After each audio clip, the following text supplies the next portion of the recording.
balanço hídrico. Então, o conteúdo dessa aula é o movimento de água no solo, como que as raízes absorvem essa água, como que ela é transportada no xilema e como que ela sai da folha para a atmosfera, que aí tem a ver com a umidade relativa, o déficit de pressão de vapor, a abertura de estômago, que a gente vai comentar sobre isso. Se eu não conseguir falar hoje, vai estar na videoaula gravada direitinho. Então, a primeira coisa que vocês têm que perceber, quando a gente está falando agora já do tecido vegetal, é o estômago.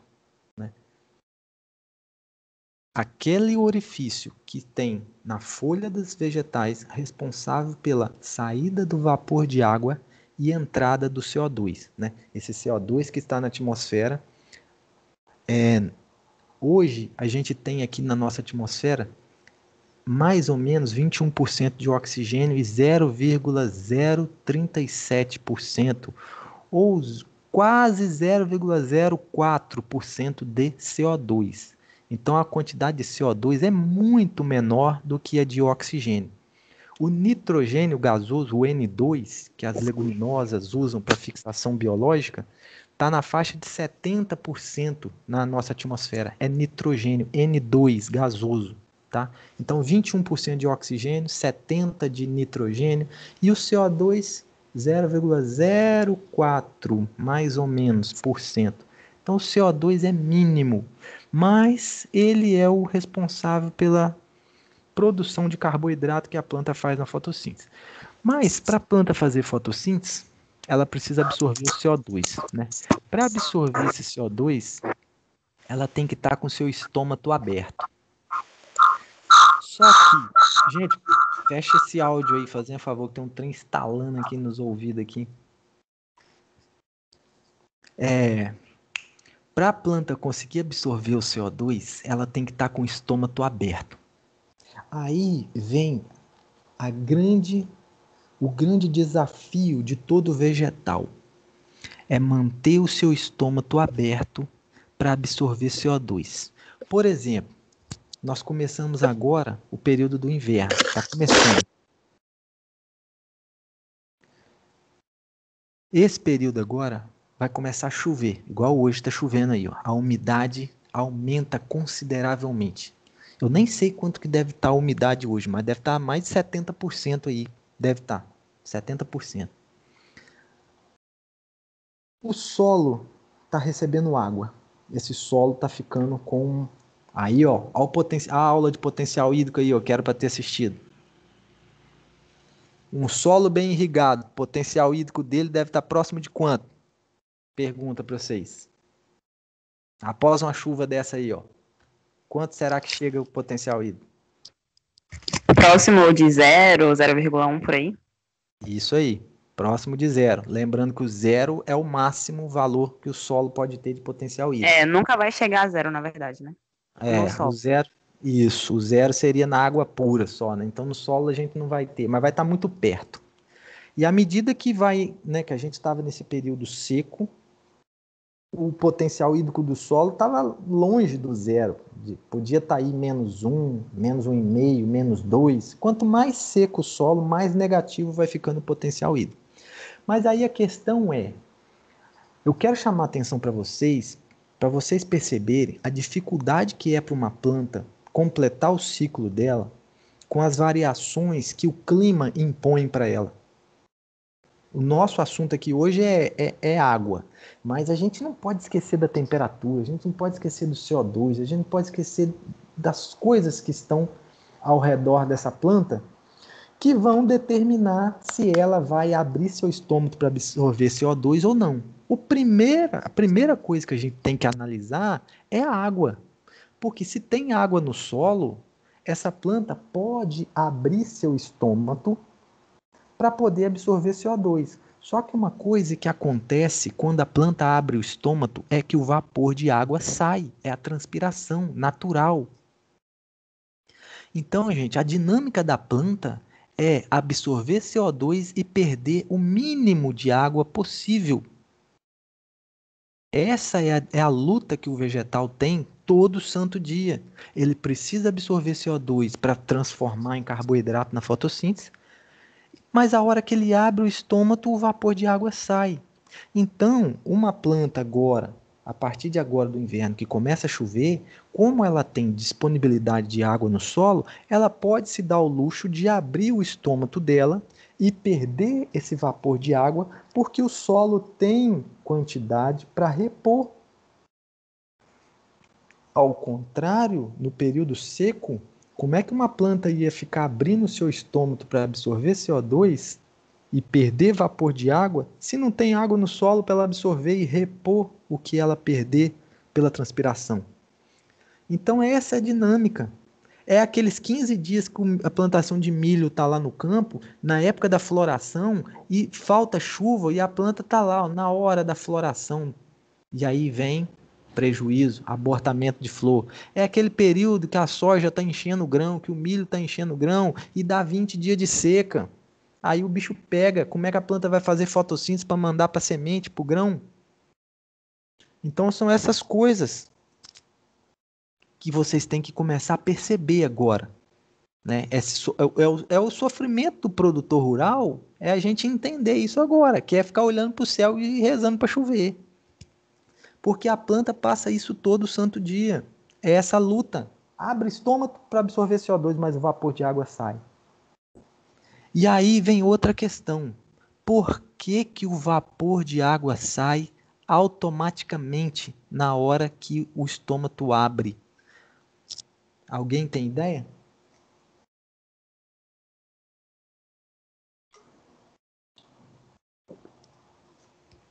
Vocês vão saber explicar isso para os outros. Eu espero que vocês consigam. É igual eu perguntava no final da disciplina de bioquímica, ou pelo menos no começo eu falava, gente, você sabe falar agora para alguém o que é um carboidrato?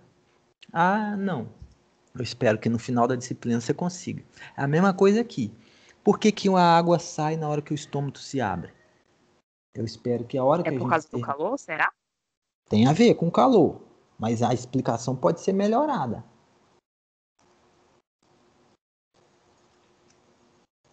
Quem pode ajudar?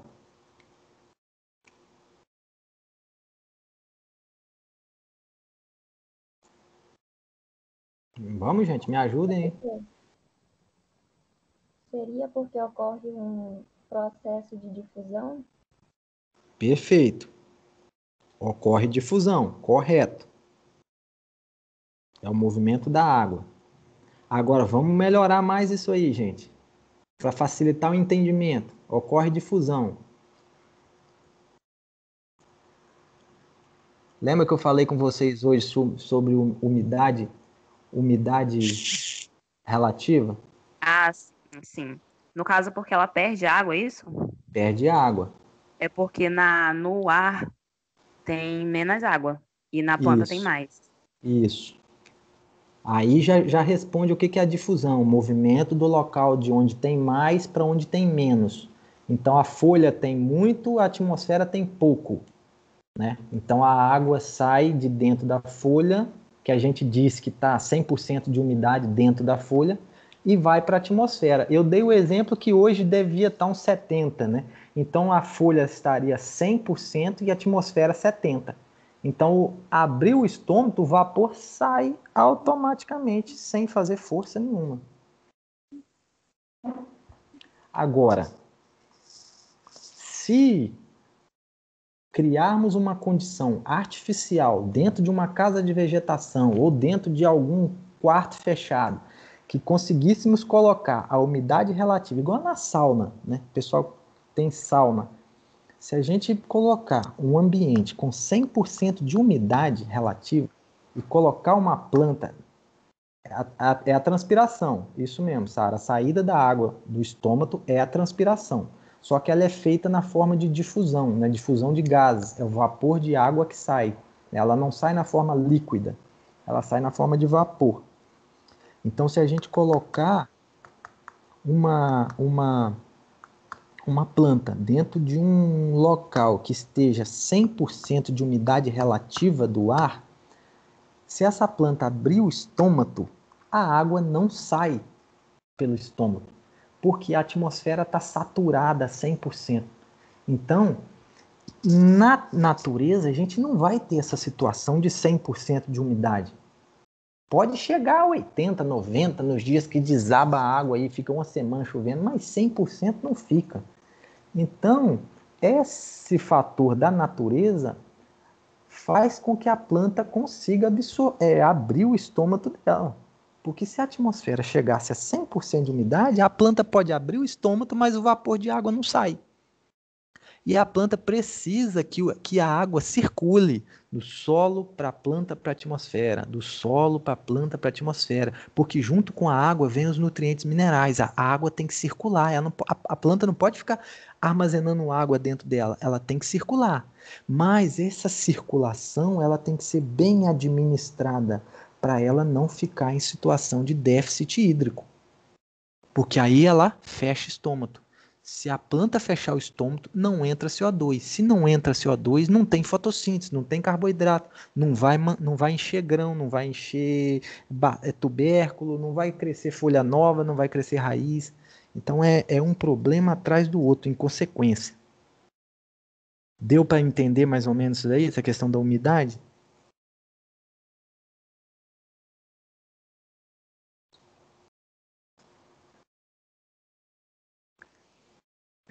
Por isso que é bom vocês fazerem leituras. Além disso aqui que eu vou falando, a leitura. Porque essa dinâmica, gente, do dia a dia, de como vocês vão começar a entender como é que a planta funciona e acompanhar as coisas, né? Ó, amanheceu, chega meio-dia, 11 horas, meio-dia, que normalmente aqui em Boa Vista é um calor. É difícil uma planta conseguir ficar com o estômago aberto num horário desse. Então a gente vai perceber que a fotossíntese da planta ela varia ao longo do dia, porque a planta não consegue ficar com o estômago aberto o tempo inteiro. Quer ver uma planta que murcha muito fácil? É o tomate. Tomate, qualquer vacilo que você der na água, murcha tudo. Por ser uma planta herbácea, não é muito lignificada, o caule dela é macinho, né? Então, qualquer vacilo, a folha já murcha tudo. E pode acontecer a murcha mesmo tendo água no solo, porque a transpiração era tão grande que a água do solo não é suficiente para repor, porque a planta transpira mais do que ela absorve na raiz. Então pode acontecer murcha mesmo tendo água no solo, por causa da taxa de transpiração ser muito grande. Então, resumindo, essa é a dinâmica do vegetal, todo santo dia, para aquelas que são anuais, até ela completar o ciclo e entrar em senescência, ela vai estar lutando para absorver CO2 e perder o mínimo de água possível. Para aquelas que são perenes, ela vai acompanhar as mudanças de estação. Aqui são duas, é chuva e seca. Chuva e seca. Professor? Oi. O senhor está exibindo slide aí, não? Só para saber. Tá parado num slide aqui, já tem um tempão. Porque não está aparecendo nada para mim. Como é que eu tenho que colocar em modo de apresentação, de exibição em grade, é? Porque não está aparecendo para mim, não. Rapaz, não tem que fazer milagre nenhum aí, não. Tem que aparecer de qualquer jeito. Não, é porque, tipo, se botar, por exemplo, modo juntos. Se tiver modo juntos, eu sei que não aparece o slide, entendeu? Aí tem um que tem que clicar aqui para aparecer. Rapaz, eu nem sei desses trem aí, não. Esse modo tá junto aí, não.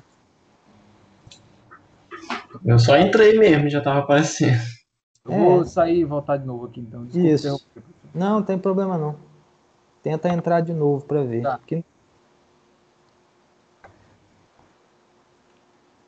Beleza. Então, deixa eu ver aqui, ó.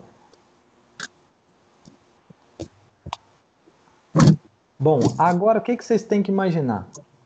Qual região da planta que ela absorve água, né? É o sistema radicular, lógico.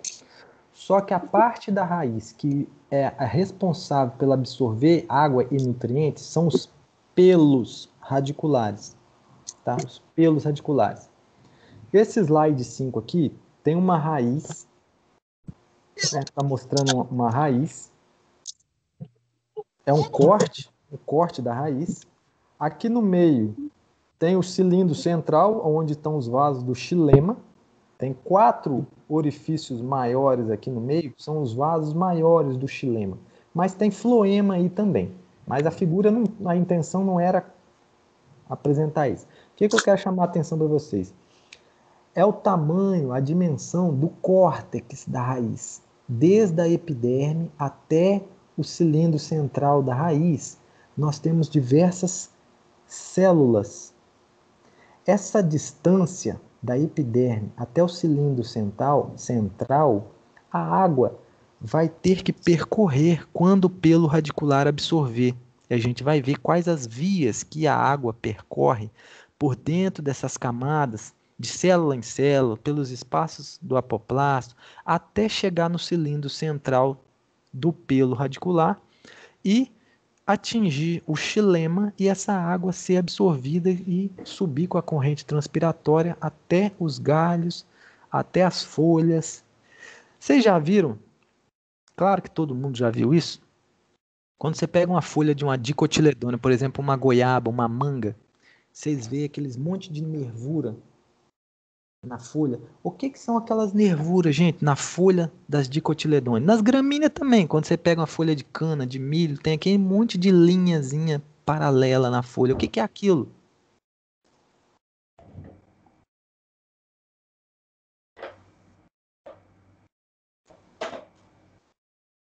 Alguém me ajuda aí.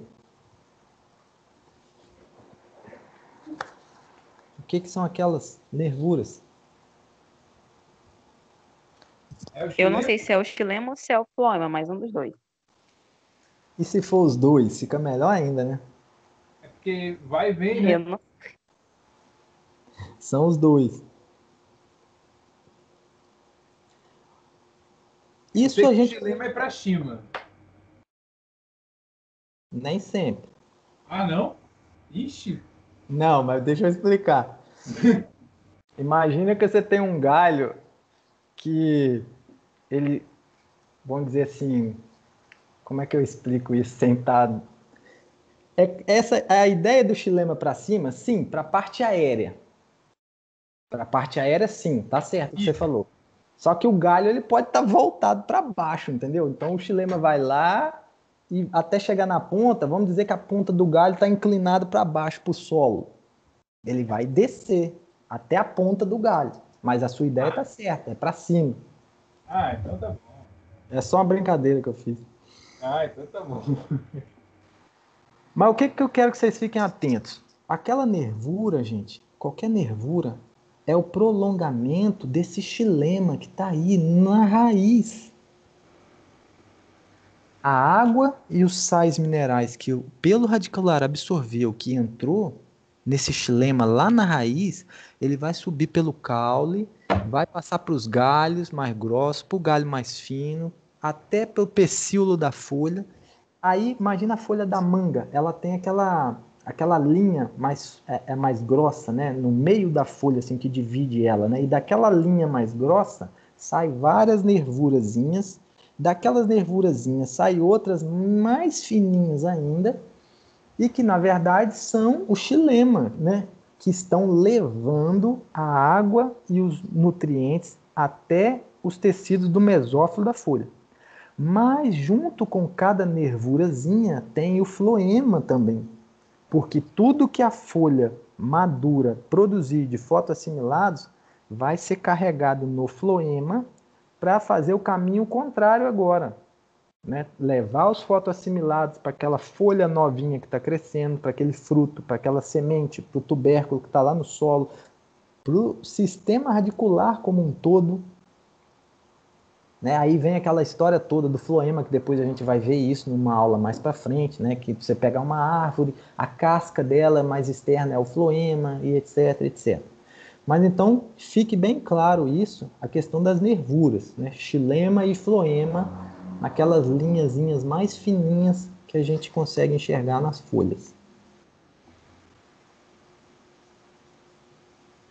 Professor, aproveitando que você está falando das nervuras, eu tenho uma dúvida em relação a isso. Tem pessoas que falam, né, principalmente os mais antigos, que nessas nervuras, principalmente do milho e do capim, que é bem presente na folha, é que quanto mais próximas elas são uma das outras, isso significa que a terra ela não é tão fértil. Tem alguma coisa a ver? Até onde eu sei, eu nunca vi nada disso comprovado, não. Eu nem nunca tinha escutado essa aí, mas é bom a gente ouvir essas histórias. Pois é, eu fiquei meio assim. Porque E assim, faz sentido por conta da terra, né? Eu vi numa terra mais arenosa e realmente era mais próxima das outras, mas não sei se tem alguma coisa a ver. eu nunca vi comprovação para isso não, sabe? Comprovação, nunca vi nada disso, porque eu entendo que é um fator genético, né? A constituição do vegetal. Eu nunca visualizei, nem nunca li nada sobre isso. Porque eu não faço, eu não consigo entender como que teria alguma justificativa, sabe? Para isso não. Pois é, Porque por isso que eu também não entendi a relação. a ideia da nervura, se você pegar tanto a folha do milho como a folha da manga, quando chegar alguma foto aqui, deixa eu ver se eu tenho alguma aqui. Da folha. Tem algum lugar aqui que tem uma foto da folha melhor.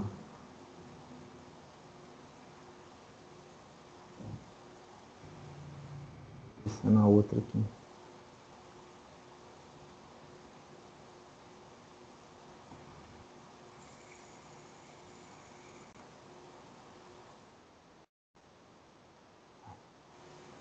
Deixa eu ver essa daqui. Essa aqui dá pra ver. Vê se carrega o slide aí pra vocês. Carregou aqui. Ó, tem lugares aqui que talvez vocês não, nem eu, talvez eu não consiga enxergar.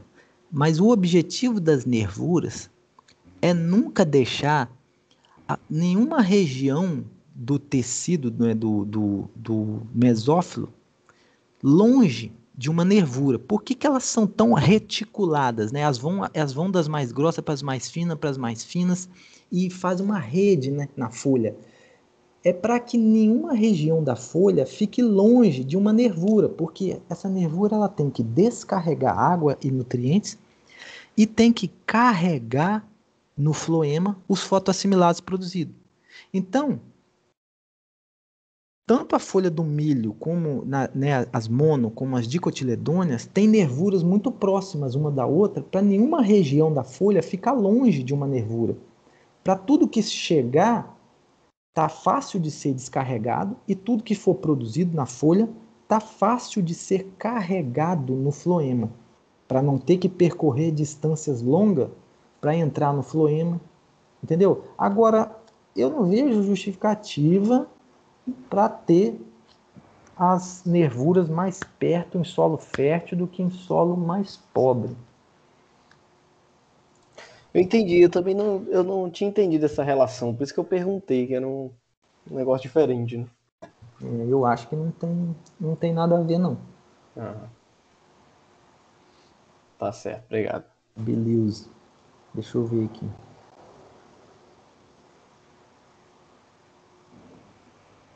Acho que eu estava aqui. Já tá. Tá. Então, ó, transporte de água. A planta não gasta energia para transportar água, né? Então o transporte da água desde a raiz até a folha é passivo. E da folha para a atmosfera é passivo, né? Falaram até aí mais cedo na difusão. A difusão é um processo passivo, não gasta energia. Até porque, como a planta gasta muita água, a natureza fez um negócio perfeito, porque se ela tivesse que gastar energia para transportar água, não ia dar certo o negócio, porque ela gasta água demais. Então, a natureza fez ela perfeita. Posso transportar água aqui o dia inteiro que eu não vou consumir energia nenhuma para fazer esse transporte, né? Então, transporte passivo. Ao contrário de alguns íons minerais que a gente vai ver que gastam, né? Precisam de transportador para poder entrar dentro da célula, lá no pelo radicular, então precisa de um ATP, de alguma fonte de energia. Alguns precisam, outros não. Mas a água, de forma geral, né, não gasta energia para transportar ela no sistema solo, planta, atmosfera. Capacidade de campo é um termo que alguns já devem ter ouvido, outros não. que é a capacidade de campo? É o que aconteceu agora, né? Acabou de dar uma chuva. Quando o solo deixa escorrer, né, o excesso de água e o que os poros, né, os macros, os microporos conseguem reter, a gente diz que o solo está na capacidade de campo. Por isso que vocês vão encontrar muito nas indicações de irrigação. Ah, tem que manter o solo na capacidade de campo, né? Mas o que é essa capacidade de campo? É ao máximo que o solo tem de capacidade de reter água nos seus macro e nos seus microporos.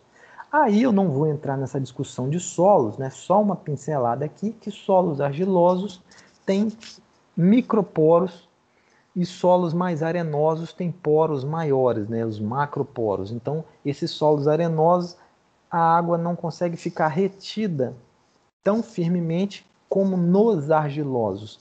E a gente vai comentar um pouco depois sobre como as forças físicas que operam ali nesse microporo para reter a água, há uma força que chega a ser tão grande que às vezes o pelo radicular não consegue tirar essa água que está retida nos microporos de um solo. Mas enfim, solo argiloso retém mais água, solo arenoso não consegue segurar essa água por causa dos poros serem muito grandes. Então, a água passa direto. Se a gente fosse falar praticamente em irrigação, você tem que irrigar um solo arenoso mais frequentemente do que um argiloso, né? O arenoso ele vai secar mais rápido. Então, uma planta cultivada em solos arenosos, ela requer uma irrigação mais frequente. Enfim, deixa eu ver aqui. Questão do potencial hídrico, eu não vou detalhar aqui agora, porque senão a gente fica agarrado, mas vamos dar algumas considerações aqui.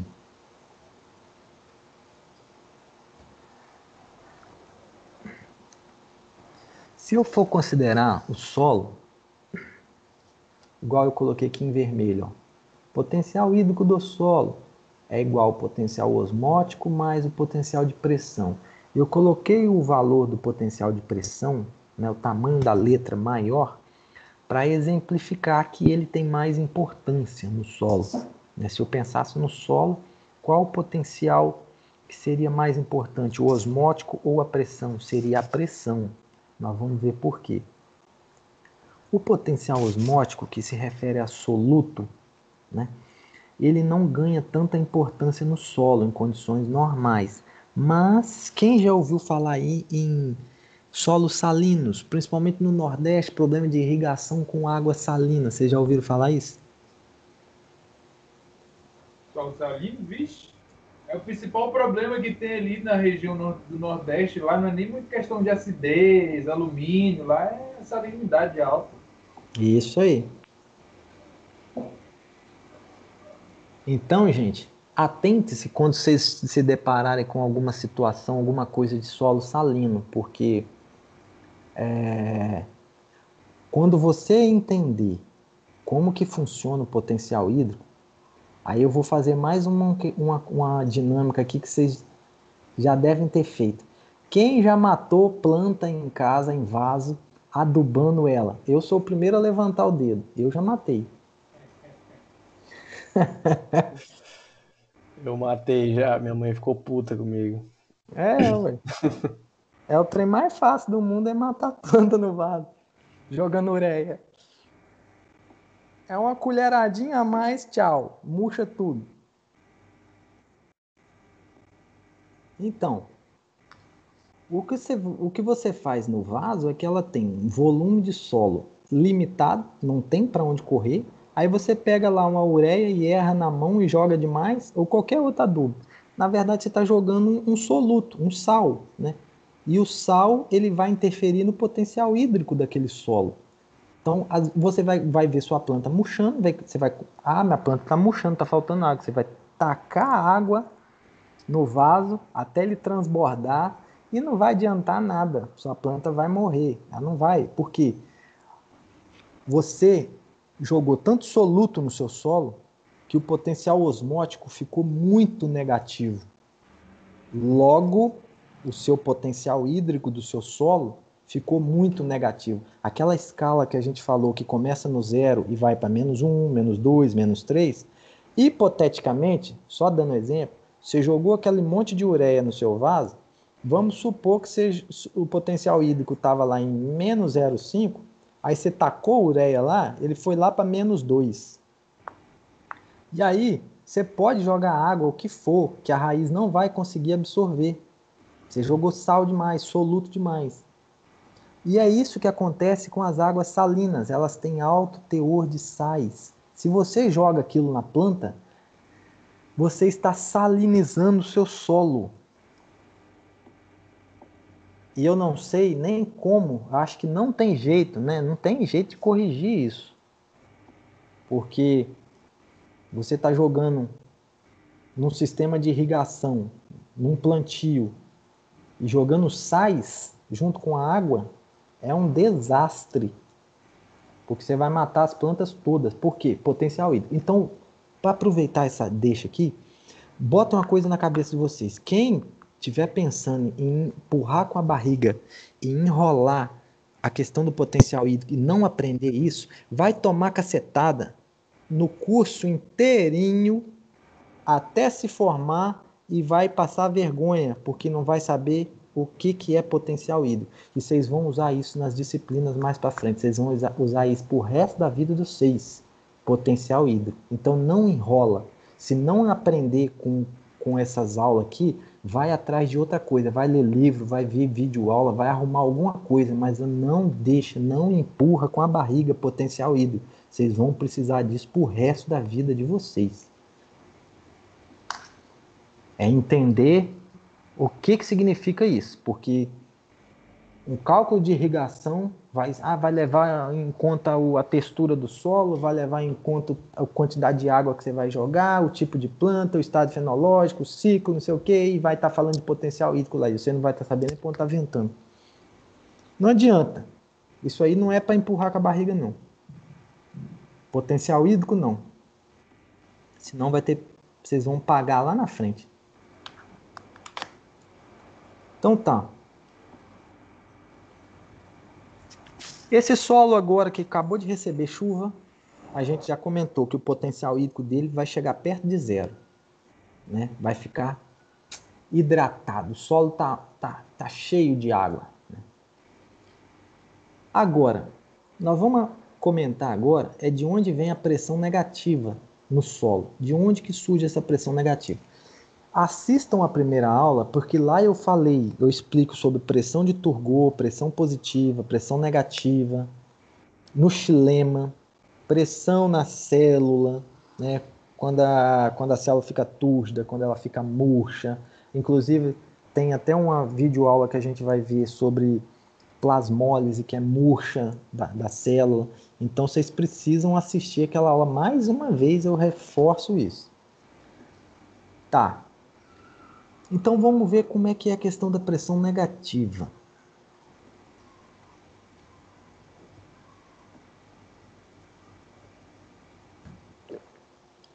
Carregou aí? Carregou. Então imagine que aqui eu tenho um pelo radicular, ó. É um pelo radicular, o azulzinho, né, é água. Nós temos partícula de areia, tem partícula de argila. E aqui no meio, essa parte em branco é o espaço gasoso dos macro e microporos. Eles estão tentando imitar os macros e os microporos. Vocês notem que tem setinhas azulzinhas aí, indicando as regiões curvas, as regiões onde vão ter as curvas, né? É onde, se você pegar a parte mais clara, depois da parte mais clara tem um azul clarinho e depois tem um azul escuro. À medida que o solo for secando, perdendo água, a água vai tender a ficar retida nos microporos, nos espaços menores que tiver entre as partículas de areia, de argila. Eu estou tentando mostrar com o mouse aí, eu não sei se está mostrando, um espaço aqui, ó, entre duas partículas de argila. entre essas duas partículas, seria uma região que, à medida que o solo secasse, essas regiões seriam as últimas que conseguiriam reter a água. São os microporos, né? Porque os espaços maiores, a água vai drenar e vai embora. Mas eu quero chamar a atenção para vocês para essas regiões onde eu tenho uma setinha azul. Eu estou passando com o mouse aí, eu falei que aí tem uma curva hipotética, imaginária. Imagine que aí tem uma circunferência, tá? Toda circunferência ela tem um raio e tem o diâmetro. O que eles arranjaram para explicar a pressão negativa é que, à medida que a água vai ficando retida nos microporos, o diâmetro e o raio dessas circunferências vai ficando menor, porque o microporo é menor, então o diâmetro ali seria menor. Aqui, na situação que a figura está, o solo está cheio de água. Então eu teria circunferências aqui maiores, com raios maiores, tá?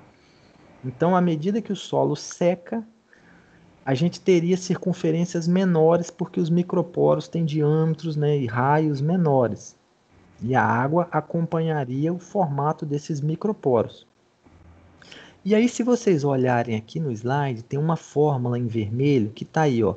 Potencial de pressão é igual a menos 2 que multiplica T dividido por R, que é o raio. O T é a temperatura, então a temperatura a gente não precisa, né? Ela não vai alterar bruscamente. Agora, o raio vai. Note que eu tenho menos 2 que multiplica T. Então, eu teria um número a partir dessa multiplicação. A fórmula já traz o sinal negativo. Então, esse potencial de pressão já teria o valor negativo de qualquer jeito. Já foi descrito dessa forma, com sinal negativo. E, como eu estou dividindo pelo valor do raio, se a gente pegar a matemática e dar exemplos aí, ó, vamos imaginar que essa multiplicação aqui de 2 vezes T, vamos falar que desse 10. Vamos dizer que ficasse 2 vezes T dá 10. Então, menos 10. Vamos trabalhar com menos 10. Agora, vamos variar o valor do raio, tá? Vamos fixar o valor de cima, menos 10. Para todas as condições, menos 10. E vamos variar o valor do raio, tá?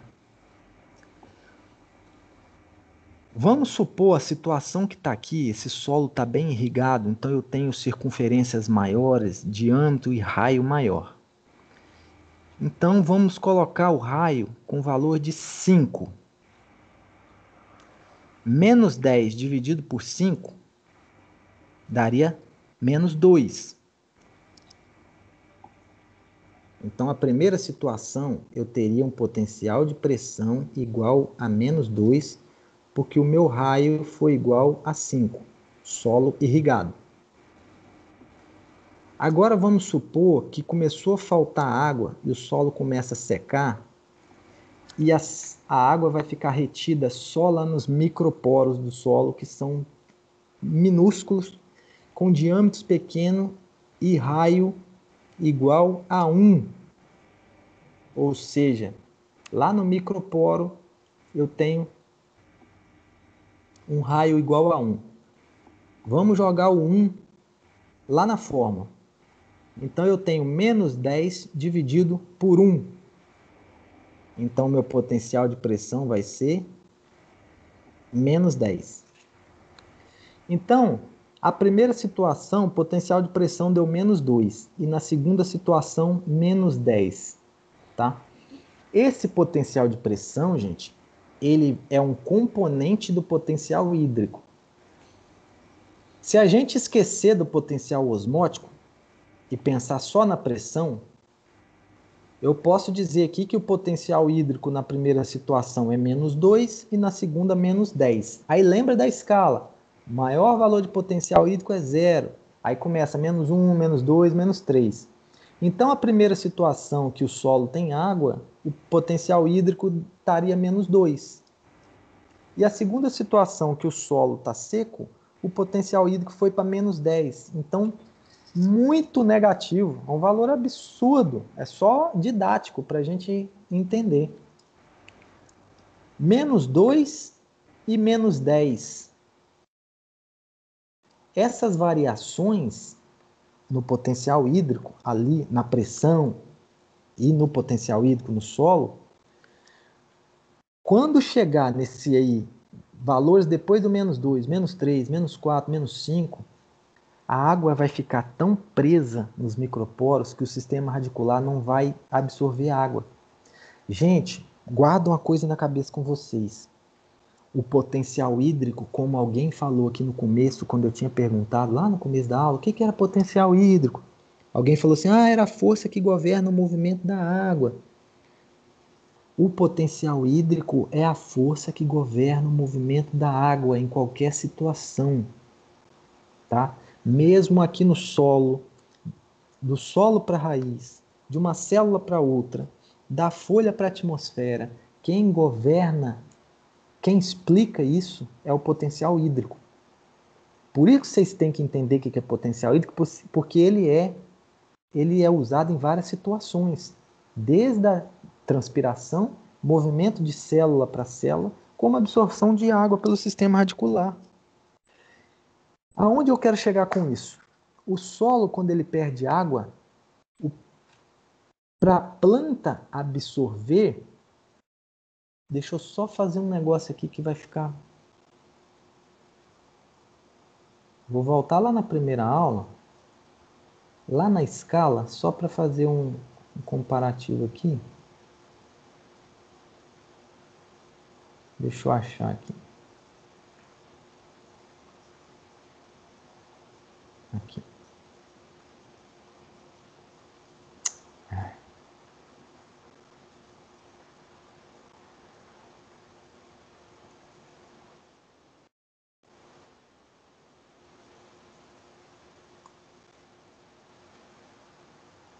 Vê se carregou a escala do potencial hídrico aí.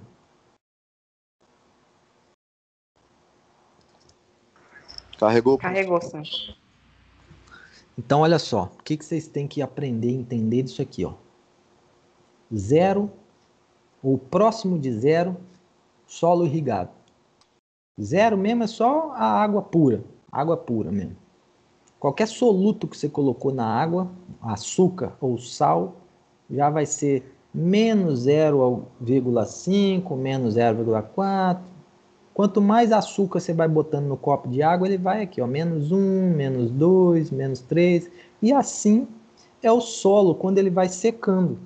Quanto mais seco ele vai ficando, mais negativo ele vai adquirindo o valor de potencial hídrico. Aí, o que vocês têm que entender? O potencial hídrico é quem governa o movimento de água. Então, primeira coisa, anotem aí quem está com caneta aí. A água se movimenta sempre do maior potencial hídrico para o menor. O local que está o maior potencial hídrico para o local onde está o menor potencial hídrico. Agora, como que a gente vai entender isso se eu der 2 valores negativos para vocês? Vamos lá. Imagine que eu tenho uma situação que o solo, não, deixa eu pensar aqui. Do maior para o menor. Então tá aqui. Imagine que o solo está com potencial hídrico de -1. Então aqui, ó, solo -1. E o sistema radicular, o pelo radicular, as células do pelo radicular estão com potencial hídrico de -2. E o pelo radicular ele é revestido pela epiderme, então tem uma separação de compartimentos entre a raiz e o solo. E aí tá, A água se move do maior potencial hídrico para o menor. Aí eu pergunto, qual é o maior potencial hídrico aqui? É o -2 ou o -1? Isso que eu quero que vocês entendam. Quem é o maior? -2 ou -1? -1, tá mais próximo de zero. Menos um. Pronto, perfeito. E falaram a palavrinha-chave, o mais perto do zero. É só vocês gravarem isso. Quem está mais perto do zero é o maior. Não tem dúvida. Fica fácil de entender. Quem está mais perto do zero é o -1. Opa, então ele é o maior. Então, se o meu solo é -1 e a planta é -2, a água vai do -1 para o -2, do solo para a planta. Então, isso aí vai servir para qualquer situação. Para uma célula ganhar água em relação a outra, para a folha perder água para a atmosfera, é porque tem diferença de potencial hídrico. Agora, cabe a cada situação você analisar quais componentes do potencial atuam numa célula. É a pressão, soluto. No solo, é a pressão. O osmótico lá, o soluto, é só quando você tiver a irrigação com água salina. Então, no xilema, a pressão, não tem o osmótico, o soluto não influencia lá. Então, os compartimentos têm componentes mais ou menos importantes, né? Então, na célula, no xilema, no solo, varia um pouquinho o componente. Uma hora o osmótico é pressão, na outra é só pressão. Então, são essas coisinhas aí que vocês têm que pegar com as outras aulas. Mas o que tem que ficar na cabeça de vocês é que a água movimenta-se do maior para o menor. Então, quando eu joguei aquela ureia no vasinho da planta, que eu matei ela, eu fiz o potencial dela do solo e lá para, vamos chutar aqui, -3. Joguei ureia, taquei adubo no vaso, fiz o potencial, porque eu joguei soluto, né, um sal, fiz o potencial daquele solo do vaso chegar a -3. E a minha planta está lá em -2. Se a água se move do maior para o menor, como que vai se mover do solo -3 para a planta -2? Não vai. Pelo contrário, é a planta que vai perder água para o solo. Porque a planta está -2, o solo está -3. É mais fácil a planta perder água para o solo. Então isso aí é regra do maior para o menor. Então a planta ela vai absorver água do solo enquanto o potencial dela estiver menor. O do solo tem que estar maior. Se igualou, já começou a ficar ruim. Se a planta se ela não tiver esse valor de potencial hídrico menor do que o solo, ela não vai absorver água. Então, o solo tem que estar sempre mais perto do zero do que a planta, para o solo doar água para a planta. E é isso que vai acontecer no período seco. O solo vai ficando muito seco, muito seco, muito seco, que ele fica muito negativo. E aí a planta no sistema radicular não consegue absorver água. Ficou claro isso aí? Ficou assim. Ficou, professor. Então, beleza. Deixa eu ver aqui.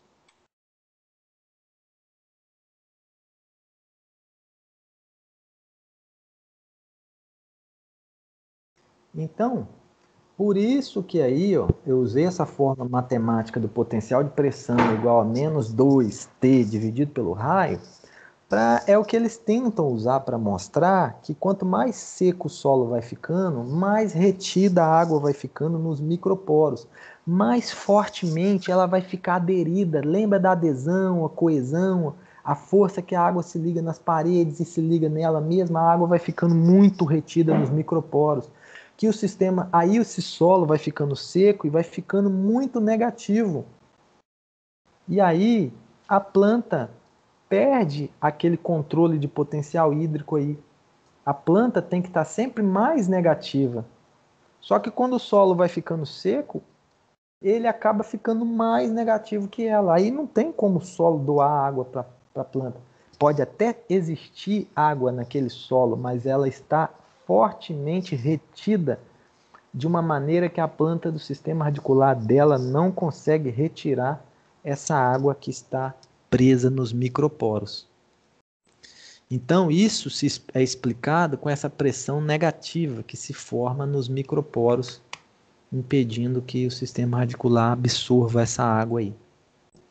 E é lógico que, né, o sistema de irrigação vem para solucionar esses problemas, né? Mas aí vem várias questões financeiras, né, de tipo de solo, disponibilidade de água. Mas a explicação é essa daí. Deixa eu ver aqui, então. Então vamos para o fluxo em massa. Fluxo em massa. Vocês vão ver nas disciplinas ainda ao longo do curso aí, essa questão de difusão, interceptação radicular, fluxo em massa, tanto para a água, para os nutrientes, e por aí vai. Como nossa abordagem aqui é água, a gente pode dizer o seguinte, ó, o fluxo em massa no solo, ele é o mais importante, a forma mais importante da água se mover, porque a água se move em grande quantidade. A difusão, o processo de difusão, tanto para nutrientes minerais como para água, ele é sempre a distância muito curtas. Igual a saída do vapor de água de um estômago. É uma distância curta. Abrir o estômago e o vapor sair é milímetros. É uma distância muito curta. De uma célula para outra não dá nem milímetro, né? A gente não consegue nem enxergar. A distância é mínima. Agora, quando eu falo em fluxo de massa, aí eu tenho centímetros, né? Distâncias maiores. Imagina, o fluxo de água no solo até chegar perto do sistema radicular, você tem distâncias bem maiores. Então, o fluxo em massa, ele ganha importância quando eu estou pensando no movimento da água, né? Até o sistema radicular, percorrendo o tecido vegetal, da raiz, caule, folha. Então, grandes distâncias, a gente tem que pensar sempre no fluxo em massa. Então, beleza, deixa eu ver aqui. Isso aqui não. Olha aqui um exemplo bom aqui, ó, esse slide 15. Ponto de murcha permanente. É outra coisa que vocês vão ouvir falar muito também. Ponto de murcha temporário e ponto de murcha permanente. Vamos ver rapidinho o que é isso. Todo mundo já tem uma plantinha em casa que chegou certo dia, você olhou, minha planta tá murcha, eu vou jogar água, daqui a alguns minutinhos ela tá lá bonita de novo, né?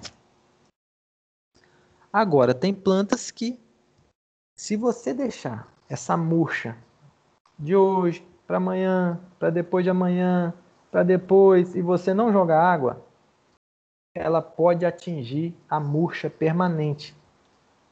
Que você vai lá, joga água naquela planta e ela não se recupera mais. Ela já atingiu um nível de murcha que ela não absorve mais, não consegue se recuperar. Claro que esse nível você deve evitar no campo. Por isso que a luta do vegetal é ele não chegar no ponto de murcha permanente. A planta ela vai usar seus mecanismos de fechar estômago, movimentos foliares, né? Redução, né, da abertura foliar, reduzir a interceptação da luz, movimento de cloroplasto, tudo que ela puder, ela vai fazer para evitar absorver energia solar, que eleve sua temperatura, que force ela a abrir estômago para transpirar. Ela vai tentar economizar água de qualquer maneira, para ela não atingir o ponto de murcha permanente. Porque se uma planta, imagina que você está com um plantio de soja, lá sem irrigação, e vai dando 1 semana, 2 semanas, 3, 4, sem chuva, meu amigo. aí o negócio começa a ficar ruim e as plantas vão... Se chegar nesse ponto, é prejuízo.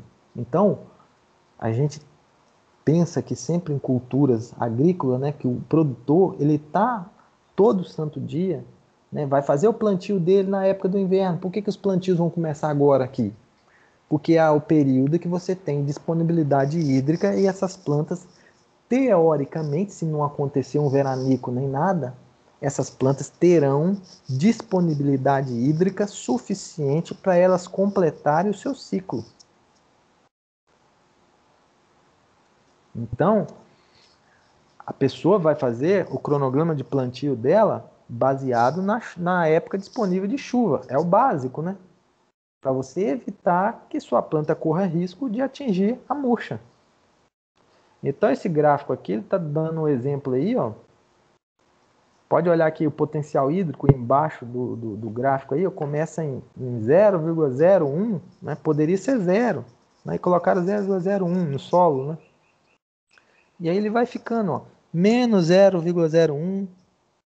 Aí chega no ponto A, aqui, ó.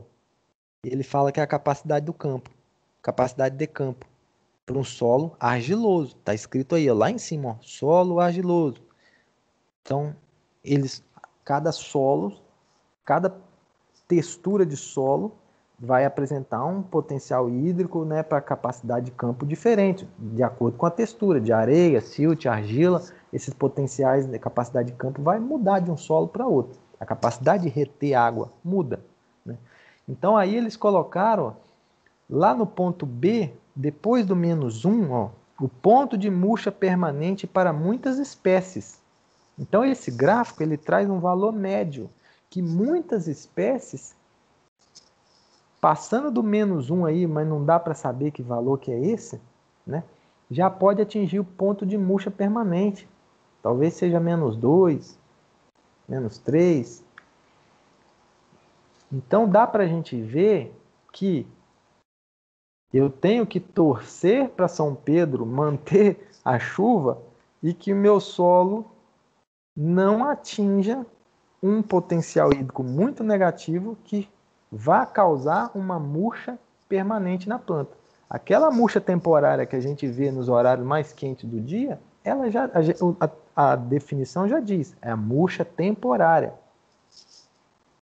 Mas a permanente não, ela vem e fica, não tem como recuperar, aí é morte. Então, tudo isso faz diferença na hora de você for definir, né? Você vai trabalhar com solo, você vai ter que saber qual a textura daquele solo, calcular os valores de calagem, de adubação, pensar na irrigação, quanto que uma planta precisa de água para completar o ciclo dela, né? Isso tem estudos para todas as plantas praticamente cultivadas, aí, volume de água que a planta gasta no ciclo dela, e por aí vai. Então são mais uma coisinha que eu trouxe para vocês verem, para vocês terem noção do tanto de coisa que tem relacionado com a água quando a gente pensa em agricultura. E que isso vai fazer parte da vida de vocês. Água. Agora vamos para as rotas de movimento de água.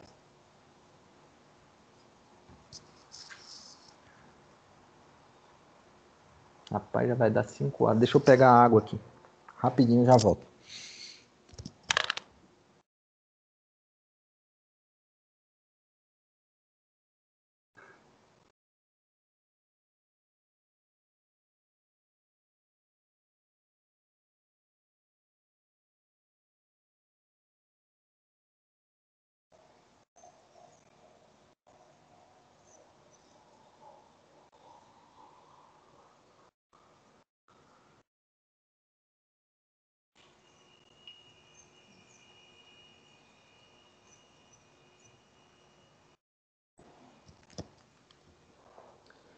Eu vou fazer até essa parte aqui de movimento, porque eu já extrapolei muito o período que eu podia ficar falando. Mas vamos fazer essa parte aqui para a gente terminar. Pessoal, essa figura aqui, vamos ver um pouquinho de anatomia e alguns detalhes aqui, ó. Note que o pelo radicular é uma extremidade da célula da epiderme aqui que está revestindo o sistema radicular. Então, os pelos vão ser os principais responsáveis pela absorção de água e nutrientes. Aí, abaixo da epiderme, você tem o córtex do sistema radicular, né? São as células do córtex. E lá no cilindro central, com essa linhazinha vermelha, nós temos a endoderme, ó. A endoderme. E essa parte vermelha são as estrias de Caspary, que a gente vai falar já já em relação ao movimento de água. Lá dentro do cilindro, eu tenho as células mais avermelhadas, com orifícios alaranjados, de certa forma, que é o xilema. E as azuis são os vasos do floema, né? Então, o sistema radicular, a água que está no solo vai ter que ser absorvida pelos pelos, atravessar o córtex, atravessar a endoderme e chegar nos vasos do xilema para poder subir pelo caule junto com a corrente transpiratória até aquelas nervuras mais fininhas da folha, igual está mostrando na figurinha aí, ó. Tem uma plantinha à esquerda no alto, mostrando aonde esse corte teoricamente foi feito, né? E mostrando as folhas com as nervuras, aonde esse xilema vai descarregar essa água nos tecidos, na célula, para as células do mesófilo poderem utilizar essa água nas reações químicas, bioquímicas que ocorrerem lá. Então vamos lá. Nós temos 3 tipos de movimento. Primeiro vamos ver a rota apoplástica. O termo apoplasto significa os espaços entre as paredes celulares. Toda parede celular, ela é cheia de poros. Ela é rígida por causa da lignina, celulose, mas ela é cheia de poros. Ela permite a passagem da água e outros elementos maiores. Então, esse contínuo do apoplasto das paredes celulares é uma rota que pode ser utilizada desde o pelo radicular, e observem que essa linhazinha verde, ela vai se movimentando desde o pelo radicular por todas as células do córtex, pelas paredes celulares, que é o apoplasto. Ó. Então, não entra dentro da célula, tá? Então, não tem entrada dentro da célula. E esse movimento, ele vai até encontrar a endoderme.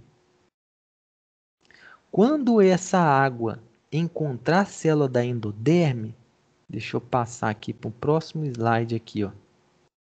Me avisem se carregar aí. Se carregou. Ai.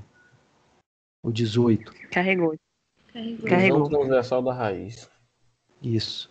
Então, olha só, isso aqui é a mesma dinâmica, só que é outra figura. Ó, aqui eu tenho solução do solo, aqui eu tenho a parede celular, tem setinha entrando, saindo. Aqui eu tenho uma célula, tem vacúolo, tem transportadores aqui, mas eu quero chamar a atenção para esse aqui, ó. Esse espaço aqui, ó, é parede celular, ó. Então, as setinhas estão mostrando como se a água entrasse pela parede celular. O córtex aqui, eles colocaram só uma camada de célula, tá? Mas tem várias. Tem uma camada de célula do córtex e aqui, ó, já tem a endoderme, ó. Essa aqui é a camada da endoderme, porque tem a estria de Caspary aqui, ó. Então, eles enxugaram a figura para ficar mais fácil. Então, a estria de Caspary é uma barreira que impede que a água e qualquer nutriente continue se movimentando pelo apoplasto. Desta forma, quando a água chega na endoderme, ela é forçada a usar uma proteína que se chama aquaporina para entrar dentro da célula. Só que notem que tem aquaporinas desde a primeira célula lá, ó. Ou seja, a qualquer momento, a água pode entrar dentro da célula usando esta proteína que se chama aquaporina. Mas, caso ela não entre já no início do percurso, quando ela chegar na estria de caspa, ela vai ser obrigada a entrar usando essa proteína que é a aquaporina. Por que que existe essa estria de Caspre? Para evitar que patógenos ou qualquer outro micro-organismo consiga atravessar a endoderme e atinja o cilindro central. É como se fosse uma filtragem, uma seleção do que vai entrar nos vasos condutores para subir junto com a corrente transpiratória. Então, qualquer água ou elemento mineral, em algum momento, vai ser forçado a entrar dentro da célula, tá? Então, o apoplasto, esse caminho apoplástico, ele vai até atingir a endoderme e a estria de Caspra. A partir daí, a água e os elementos são forçados a entrar dentro da célula. Aí deixa eu voltar aqui agora.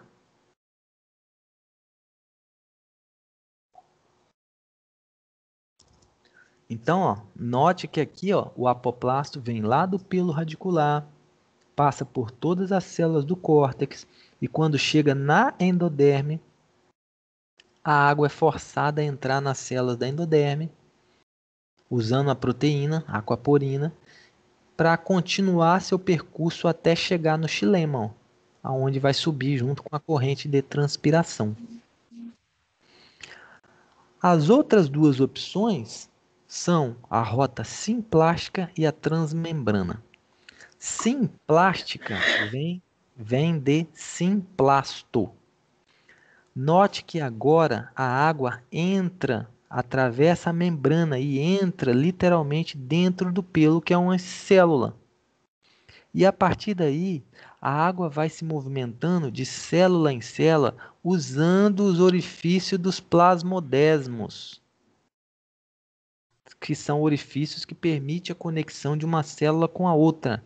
Então, por isso que ela é chamada simplástica, porque ela vai atravessando via plasmodesmo, ó, de célula em célula até chegar na endoderme e utilizar as proteínas da mesma forma. Ou continuar usando o simplasto, igual está mostrando nessa figura aqui do 18. Ó. A água entrou lá na primeira célula, usando a aquaporina, já foi selecionado, já foi filtrado, e a partir daí começa a se movimentar pelos plasmodesmas. Ó. Até na endoderme ela consegue entrar via plasmodesmo, porque ela já foi filtrada cá no início. Então, a partir do momento que entrou dentro da célula, pode se mover via plasmodesma até chegar nos vasos do xilema, lá dentro do cilindro central da raiz.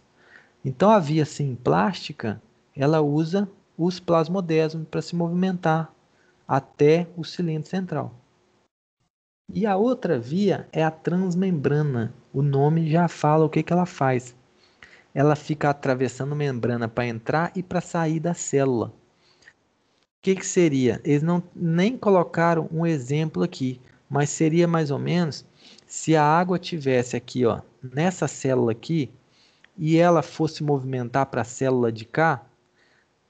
Note que aqui onde eu estou botando o mouse não tem plasmodesmo. Como que a água teria que fazer aqui? Atravessar a membrana plasmática, entrar na parede celular, que é o apoplasto, depois atravessar a membrana de novo para entrar na célula e por aí vai. Ó. Se ela fosse se movimentar aqui, ela teria que atravessar a membrana, entrar no apoplasto, depois atravessar a membrana de novo para entrar na célula.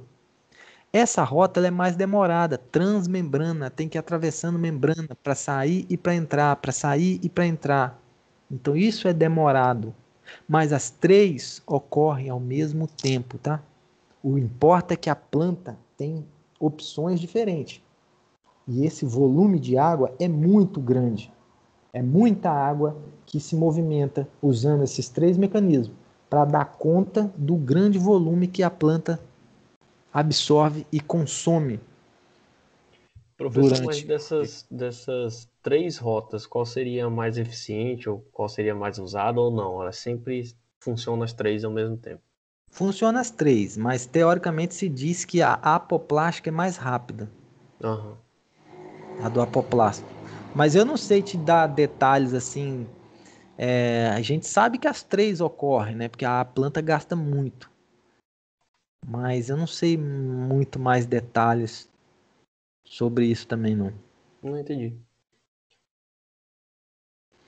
Então, gente, a gente consegue entender um pouco como que a água sai do solo para entrar na raiz e chegar no xilema para poder subir junto com a transpiração para chegar lá na folha, tá? Então, tudo isso está envolvendo adesão, coesão, tensão superficial e capilaridade, tá? Eu vou ter que parar aqui, mas a continuação da aula, ela explica essas coisas, junto com aquela primeira de água, de adesão, coesão, tensão superficial e capilaridade. A gente precisa conhecer as características da água para entender como que funciona isso aqui no xilema sem gastar energia, como é que essa água sobe pelo xilema até chegar na parte aérea. E como que a transpiração funciona igual quando a gente está tomando suco usando canudo. Quando a gente está tomando suco, a gente não puxa a água, o suco, pelo canudo. A transpiração, imagine a copa de uma planta de soja, de feijão ou de uma árvore. Os poros das folhas abertas estão perdendo água para a atmosfera.